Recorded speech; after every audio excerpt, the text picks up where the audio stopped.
How you doing, brothers and sisters? I don't know where I'm going with this video. I know I wanted to start out by telling people to try, you have to start opening up your mind with these definitions, with these word meanings, and start thinking multidimensionally. I told my son the other day, I said, I try to tell him little bits here and there, and already try to expand his mind so he's not growing up with all the, with the blinders that we're brainwashed into having. And I would say, like in magic, when they cast a spell with a spell, and then you spell a word, or like, again, with the genie or the jinn making a wish, if you wanted $1,000,000, and then the genie put 1,000,000 male deer around you, and they stomped you to death, bucks. So, and here's what I mean by thinking multidimensional. We know this symbol, right? It's the Red Cross, or the Maltese Cross. The Nazis wore the Pope and all them wear. But when you think multidimensional, what is it? It's the pyramid waiting for the capstone. And again, they put it right in our face. They try to show it like it's a cross representing Jesus. And that's what it really is. It's them worshiping them as the pyramid, as the hive mind, constructing, all coming together from the lowest level to the top, building, constantly building, waiting for the Antichrist, that capstone, to be placed on top.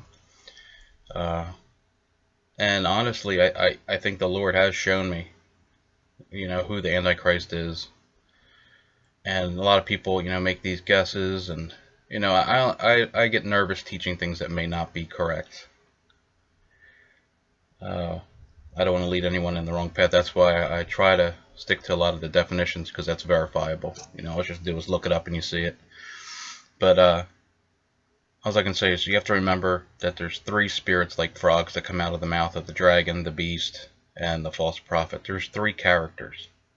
And there's definitely going to be a good cop, bad cop scenario. It says the one beast causes all men to worship the other beast. He causes. He doesn't tell them to, he causes. So, just like if there was a supposed thief in the room attacking you, and there was a cop in the room, and he saves you, that thief caused you to, think the cop was the hero. And could have been behind the scenes, the criminal was an undercover cop, and the whole scenario was staged to get that result, that Hegelian dialectic, where you're mixing, the problem, reaction, solution, or thesis, antithesis, and then create synthesis, the bringing together of opposites to get their result. But I think I was shown, and through the words that, like I said in the first video, the word clone, the word what was it? The word image. If you look it up, one of the definitions literally says clone, a clone. So what would be more of an abomination than taking the seed of the serpent, the devil's only begotten son, which is Apollyon, the angel of the bottomless pit. And I think that's where they get the apple from, Apollyon, because apple's never in the Bible. It didn't mean to take a bite out of a fruit, that's ridiculous. It was Apollyon, that being placed into the clone body of Jesus. Like I said, we know Jesus said when he was going to raise the temple in 3 days, he was referring to his body. Now they may physically build a 3rd temple as well, because again, it's multidimensional. It's happening on layers. But, I knew, and that brings together all the research they did, the evil twins in the movies, the research with the twinning with Mengele, and why Hitler was obsessed with the spear of destiny. It was all about getting Jesus' blood. They wanted to get that blood. Same thing. I believe that the men of old, the men of renown, these Nephilim spirits, that they wanted clone. They wanted these bodies like the pharaohs. Why would they preserve their bodies like that? That a method that we still can't do to this day. So they were preserving it for something. Just like there's some theories of Obama's Akhenaten. Well, it was funny that I remember in scripture where it was talking about Satan contended with Michael the archangel over the body of Moses. And I don't know if this is true or not, but there's some theories that Akhenaten and Moses were the same person. I don't know if that's true or not. I looked into it. I couldn't find too much, But Obama is represented as the lawgiver, that he's bringing in the law again. And that's what, Sharia law, rabbinic law, like all that law, and it's the legal system of today. It's the same thing. It's the appearance of justice, but really it's manipulation. It's where, in their eyes, murder's wrong, but if you pay a guy to do something and he pays another guy and he ends up killing the person you wanted killed, then your hands are clean somehow. That their justification, which is all false, but that's how they justify it. It's the word game. Like with Bill Clinton, when he got caught with his sex scandals, what's the definition of is, or they're all playing this word game, and they think they can, beat God by this word game. So I definitely knew, like, that it clicked for me. And then it was funny that shortly after that, how God leads you, that I read Dr. Joy Pugh. She had been saying this, that it was a cloned image, and she also said it was Prince William. And if you ever get a chance to listen to her videos, Dr. Joy Pugh, P-U-G-H, and Joy is spelled with an E at the end, J-O-Y-E, and her books, because she shows that lineage, that he was bred for it. Like literally Prince William has the right now, the rightful heir in their lineages to sit on the seat of King David. Well, he's also their bloodline, the queen. They're related to the false prophet Muhammad. Well, that's what the whole Sunni Shiite battle's about. One believes that it just has to be a Muslim can be, their leader, the Messiah, or the other one believes that it has to be a blood relative. Well, and again, all the leaders of all these things are in on this at the top, and they'll convince their followers. Just like in all these other, most people are clueless about all this stuff. They just kind of go along with what they're told. But and then if Prince William's blood matches the blood on the shroud, that'll join him to the Catholic. So you can already see where the Catholic, the Muslim, and the Jews will be united by that. He will be the Messiah for all three, and not to mention that the Queen's supposed to be, they're supposed to be Protestants, so that'll link that Protestant in there too. And then, like I said, that's only one character. That's the Antichrist. That's the opposite of Christ. It's like the unholy Trinity.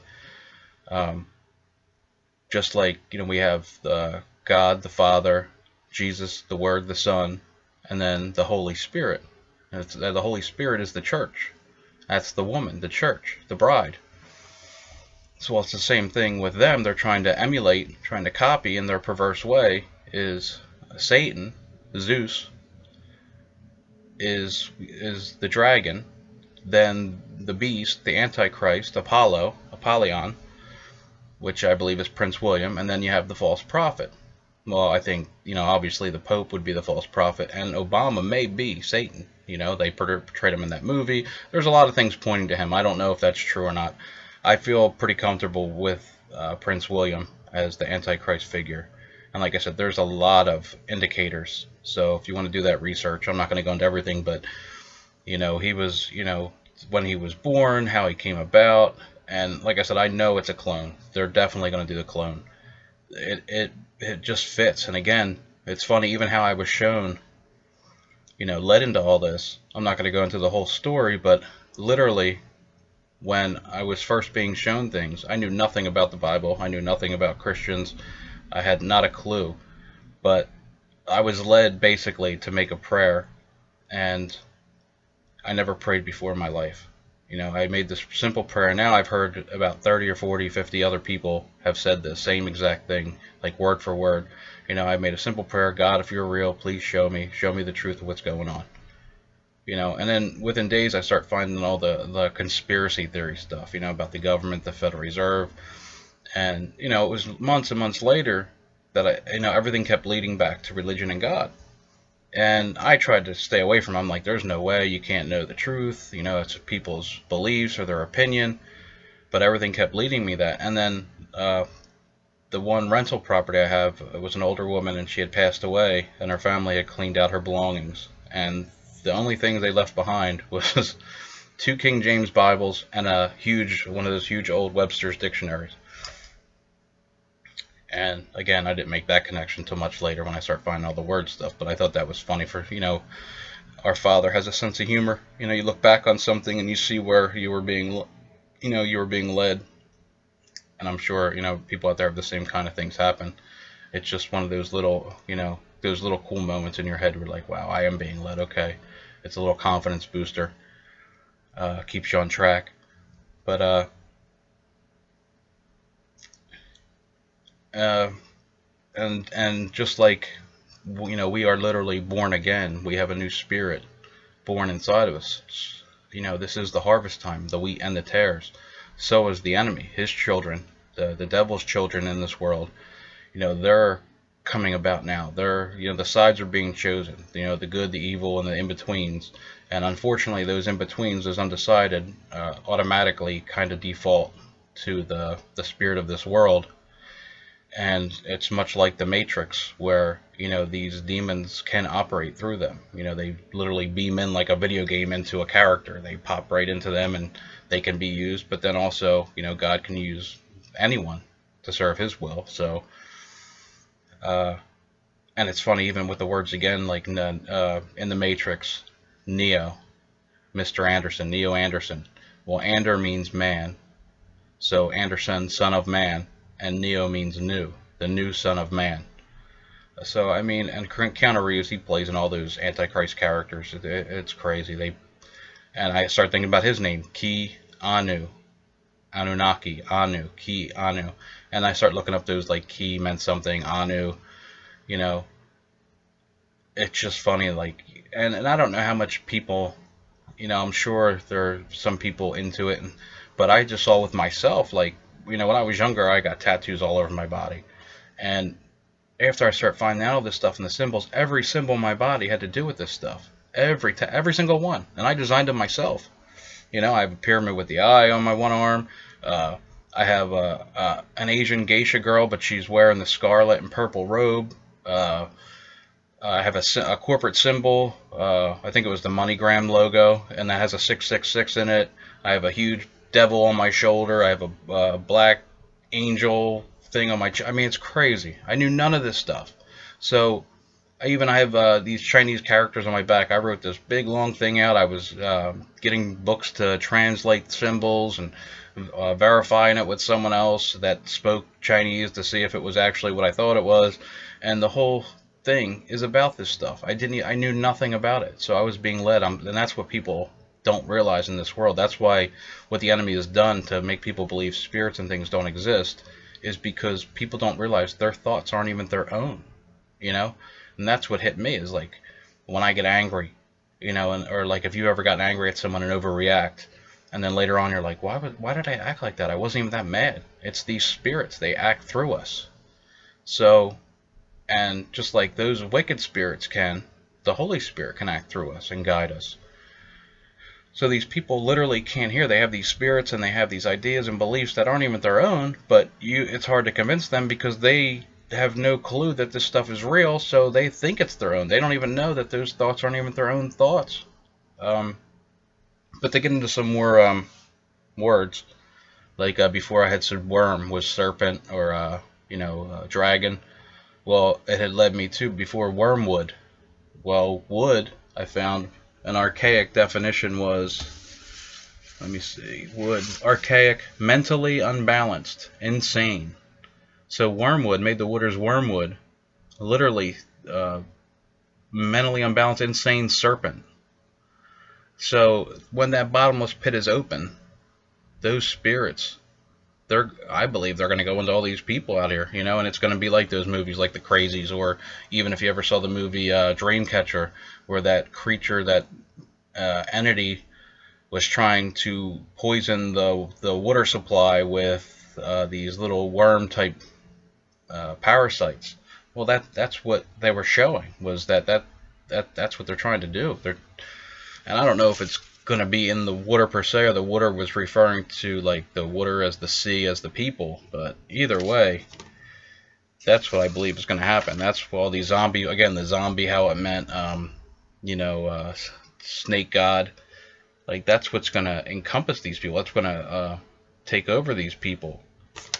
What else do I have? Oh, they show it in all the movies, just like The Wrath of Khan, or Khan in the new Star Trek movie. That's Khan. Cain. The Wrath of Cain. The mark of the beast. The mark of Cain. And I'm not positive on this either, but I've been working on this and trying to, pray on it and be led in this direction. But I believe that Cain, when he was sent to the land of Nod, which was east of Eden, that he was sent to, like another world. And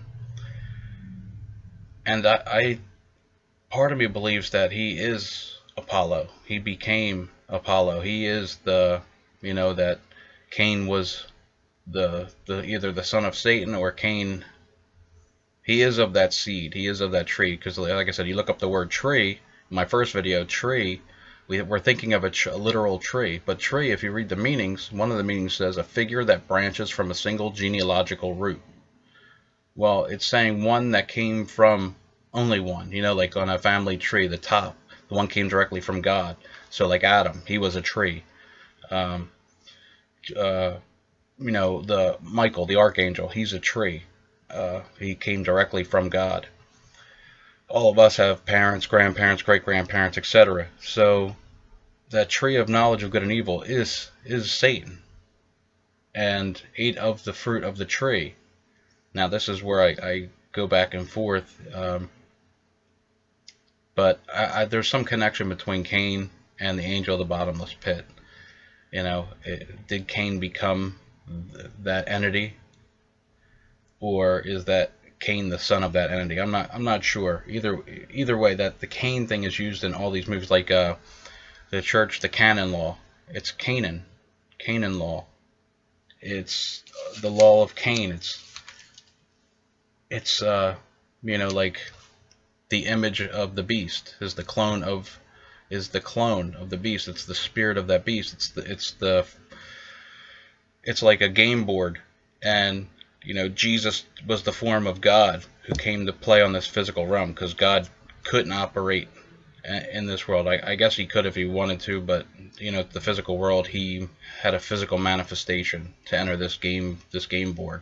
And it goes back to what they're doing in law, in their legal system. The legal person. You're not a person, you have a person. So your person is what you use to operate in commerce.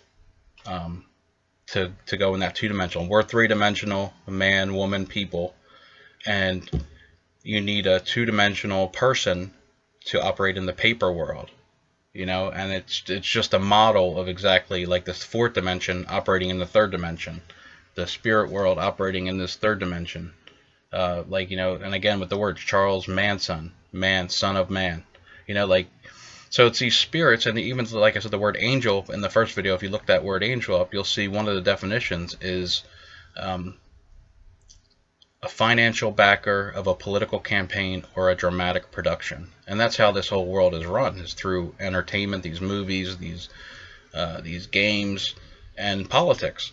So these angels are the financial backers of all this. They're the ones creating all this, and the spirits working through these people. And that's what all those degrees and those levels and those rituals are for is to get them further possessed. That's what the pyramid was for. If you look at a pyramid, it literally has like the two chambers, like the birthing, the fallopian tubes. It looks like a birthing canal.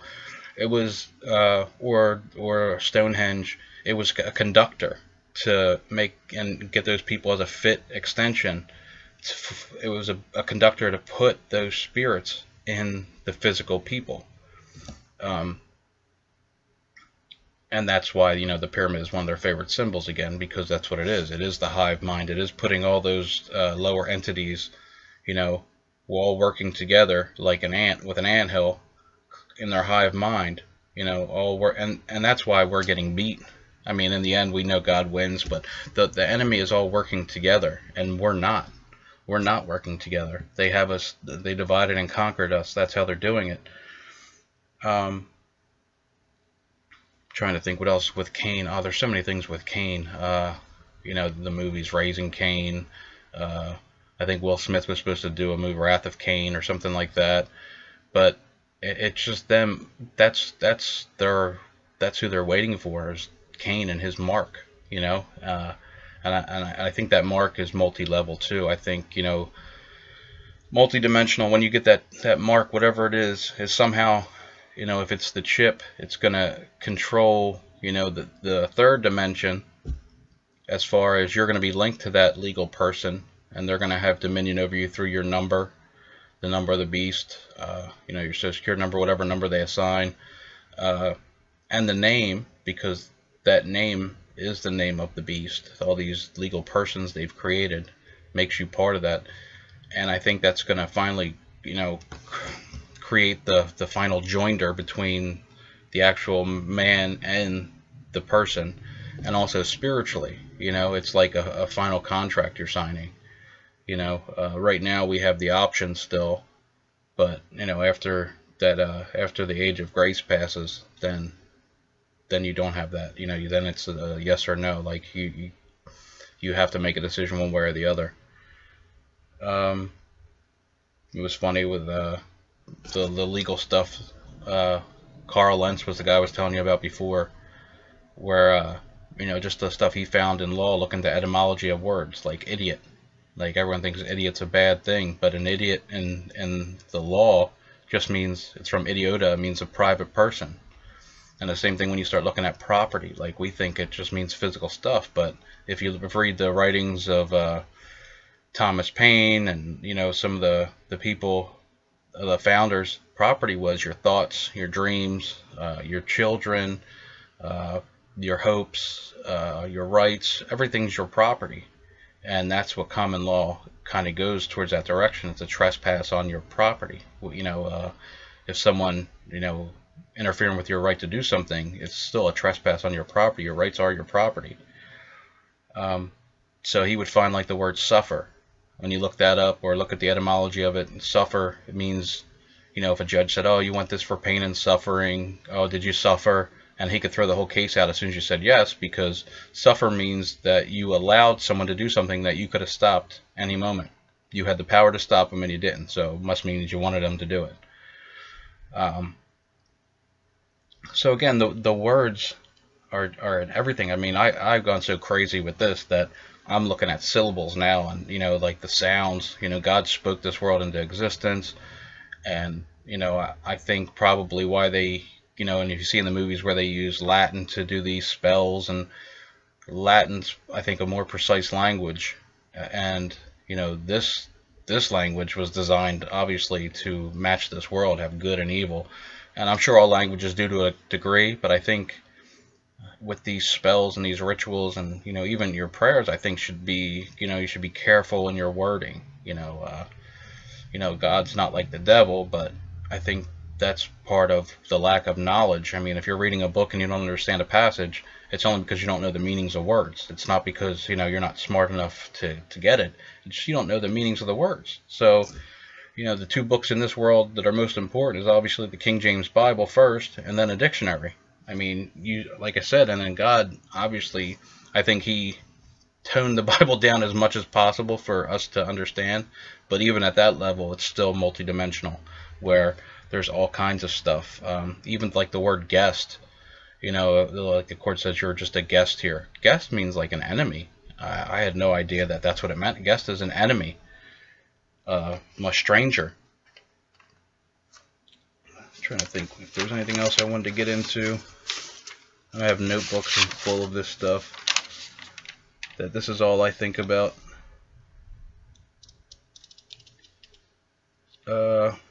I think that'll be it for now. But again, like I said, just have to learn to start opening yourself up to think multidimensional. They're showing us everything on every level. You know, they're showing us who they serve and what they are. And I don't know if they have to, or they just enjoy it, or both. Where, you know, that even, you know, I don't think they truly lie. I think it's just the word game and they have to tell us. And even though they're playing this word game on some crazy level, they're still telling the truth, you know. But definitely like I said, you just start going through words, you know, just type in, go through a Bible, read a couple sentences, and then a word usually pops out in a sentence, and just type it in on that free online dictionary and start reading all the definitions, and you'll see more than one. I mean, usually it's like 2 or 3 that really open your eyes up to, like, oh wow, guy could have, he meant this, he meant this, he meant this. I mean, this stuff was really put there for us to search out. You know, God gives the Bible to everyone to the surface level to read, but for those who want more, to truly want to understand and have comprehension, there's so much more there. And like I said, I don't think we'll ever truly know until we're with him, you know, all the different levels. I think it's, you know, I think it's probably impossible, you know, with our limited capacity here. But like I said, if you get a chance, check out Dr. Joy and then Carl Lentz, you know, L-E-N-T-Z. He's found the missing piece in all the how to operate in common law again. That would be game over if people learn that. I mean, all these crazy ordinances and statutes, they don't apply to a man or a woman. They apply to that legal person. That legal name is the monopoly token they created with the birth certificate. And the word birth, or born, I think it was born, and in the legal dictionary it says wholly brought into a separate creation. They've created a new entity. It's a second dimensional entity, but it has life once you breathe life into it, once you operate for it, you know. Same thing with all these agencies, you know, these different alphabet letter, these 3-letter agencies. They're just a 2-dimensional piece of paper until an agent comes and operates, does some, you know, breathes life into that and then does something with it. But it's still a man or woman behind it doing it. Also, if you ever get a look at your personal checks where the line you sign your name, well, I don't think a man or a woman can operate in their commerce, so they have to have that person again, that agent. If you go to the line where you sign your name and take a magnifying glass to it and look at that line, it's not a line. It's like, it's tiny, but it's written over again, authorized representative, over and over again, because they need that entity to function in their game, in their commerce. It's crazy. I saw that and I was blown away. It's just over and over. It's not a line. It looks like a line, but it's so small and so close together. The line where you sign your name on the check, it says authorized representative over and over again, real close. I didn't see it on business accounts because I guess the business is already a second dimension entity, a corporation. But for a personal account, you will see that line. That's what it says. It's wild. And that's a good thing to show people. I showed a couple people that, and you know, they took a step back. They had no idea. So, you know, shock value comes in handy too when you can actually prove something. And like I said, with these dictionary words, like, you can prove that. You can prove that that's what it means. All you have to do is look it up. So if someone doesn't believe the Bible, okay, do you believe the dictionary? You know, can you, or do you think that's, you know, not real either? But I'll try to make another one soon. I miss my cameraman, my brother Michael. God was, you know, wonderful enough to give me my best friend in life to see this stuff too, and help me. So at least I have someone, and I hopefully all you out there at least have at least one person in your life that gets this stuff. God bless everyone. Take care.